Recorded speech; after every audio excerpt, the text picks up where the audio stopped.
coming to the next interesting topic of discussion, indeterministic nature of microworld. Now this is another factor that has ruled the quantum physics a lot. So what does that mean? Now in classical mechanics, suppose if you have a system or a particle and you know its initial conditions, let's say its position or velocity or whatever. After a certain time, if you know its initial condition, you know after a certain time what would be the location of this system, what would be its maybe its position, its velocity, its location, its momentum. You can very well determine, or you can say many quantities about this particular system. Also you may calculate the path, how the system can move or how the system would move in every time. But while talking about the microphysical world or microphysical system, or we talk about the quantum world, it is not possible to do such thing.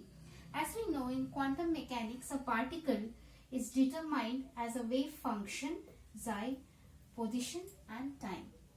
This particular wave function is not like a particle localized in one place as it is in quantum mechanics.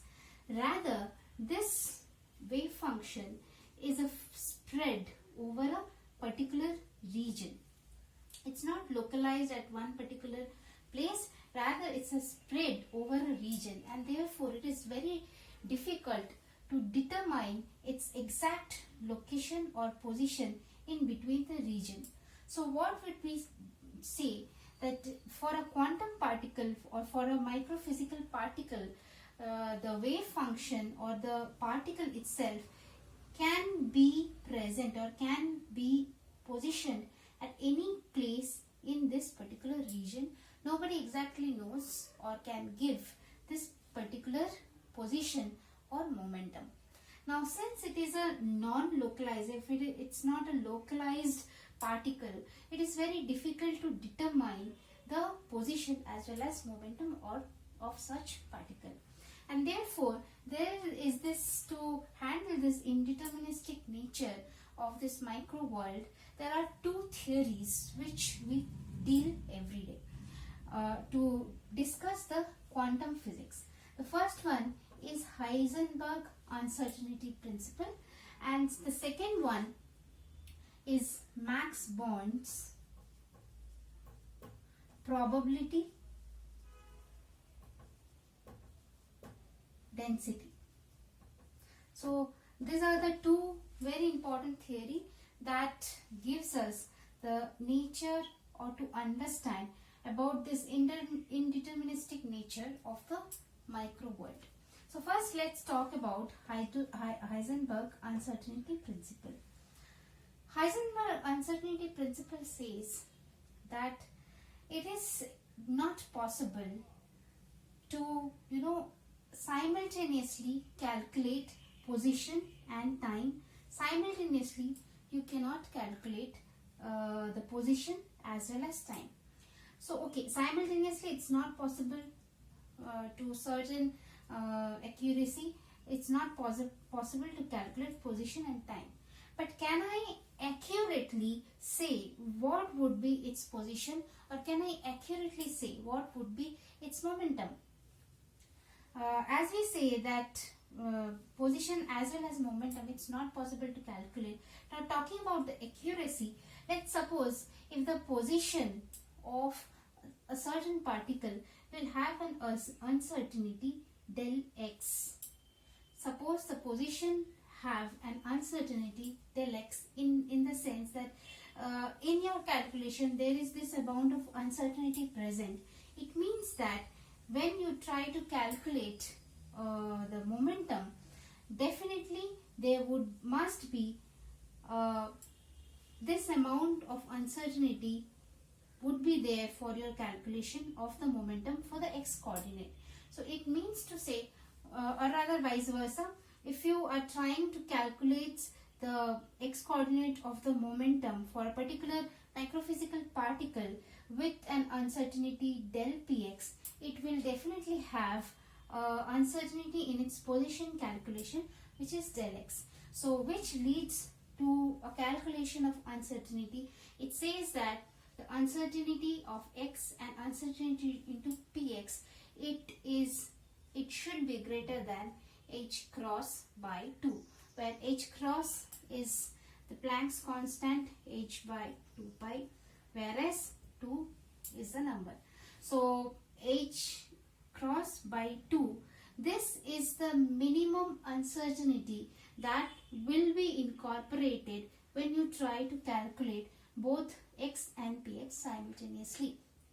So even if you try to calculate position as well as momentum, there will be a certain amount, amount of uncertainty present in the calculation, which can be more, but least it has to be h cross by 2. Same way we can see in y coordinate, to calculate it has to be greater than h cross by 2. Same way del z pz will also be greater than h cross by 2.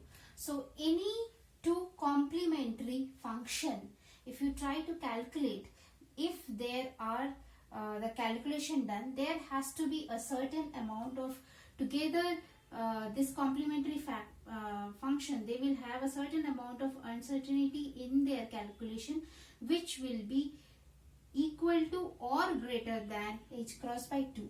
So this is the minimum amount of uncertainty that will be present in the calculation of such particle. So not only that, we also see in a general, Heisenberg uncertainty principle says that first of all, you cannot, if you try to find the position, you have to give momentum, which is a very large amount of momentum. Otherwise you cannot really study the position of any microphysical particle. Now if you want to study a momentum, you cannot fix its position and try to study a particle's momentum. As you try to focus and as you try to observe a particle for its momentum, of course it gets disturbed. The observation itself disturbs the position, and that's how the x or the position would change. So it is really not possible with our investigative tools that both position as well as momentum is simultaneously be able to study in quantum world. And if you want to study one, other one automatically gets disturbed, and the uncertainty in both case will be, in minimum case, it will be h cross by 2. Now not only these variables, there are any conjugate variable or any complementary variable. Let's see, if we try to calculate momentum, angular momentum as well as angle. So angular momentum, if you have uncertainty del L, and angle would have definitely uncertainty del theta, and this also will be greater than or equal to h cross by 2. The other complementary variables like energy and time, if you together want to calculate, they also will have a incorporated uncertainty in them, which is greater than or equal to h cross by 2. So this is the Heisenberg uncertainty principle, which allow us to calculate the uncertainty presence when you try to calculate any such system.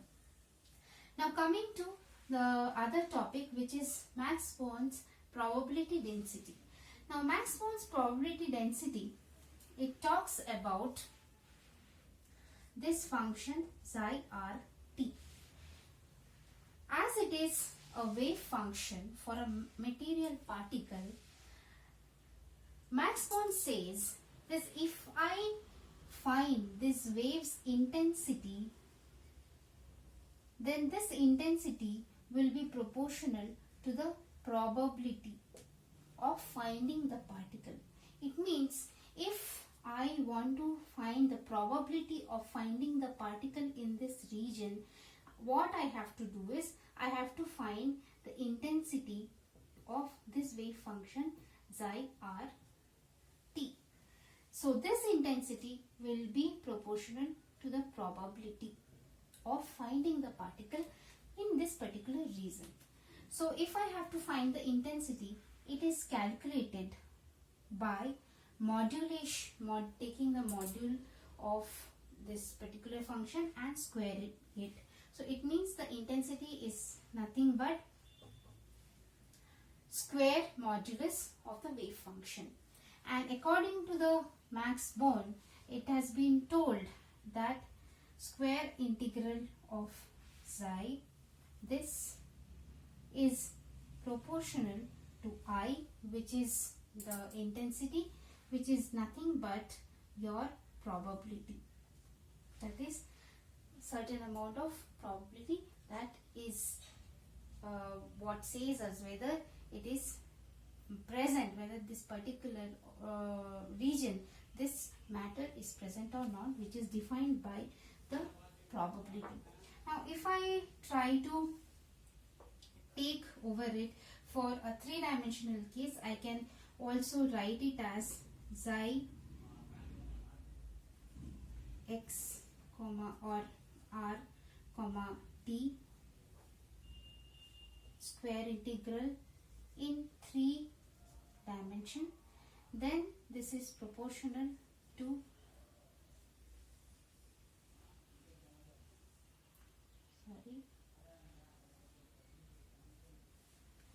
so then xi square rt module square over the 3 dimension is proportional to probability density in a particular volume, that is d cube r. So in 3 dimension, for a particular volume d cube r dx dy dz, for that particular volume I have the probability that is called the probability density, which would be given by the square modulus of this function, which is the wave function. And now if I try to integrate it over a particular region, or suppose if I integrate for all space, over all space, then I get the total probability, that is integration over all space, and which gives me the total probability p, and we know always the total probability for all the space will be 1. So if I integrate over the all space, I get the probability 1. But if I integrate it over a particular region, so it will give me the probability on this particular region, which will tell me the information for a particular region whether this particle is present or not, or what is the probability of finding this particle in this particular region. So that's how Max Born's probability density equation, which says that the square modulus of the wave function over a particular volume gives me the probability density on that particular volume in that particular region, which in turn will give me the probability of finding this particle in this particular region. Now these are the two theory which deals with the probabilistic nature or indeterministic nature of such micro world or such quantum particle. First one is that I already say, first one is Heisenberg uncertainty principle. It says that if I try to calculate, there would be for sure by default certain amount of uncertainty if I try to calculate together any two complementary function. And then comes the Max Born's probability density function, which tells me that when I try to find a particle in a certain region, I can take the square modulus of the wave function and take it for the particular volume, and then find the probability over that particular region. So this two theory by this equation helps us to understand or to locate or to have an idea in certain region how would be what will be the probability of finding a particle, as well as what would be the uncertainty in the calculation for their two complementary variables. If you like the video, then press the like button, subscribe to the channel and press the bell icon.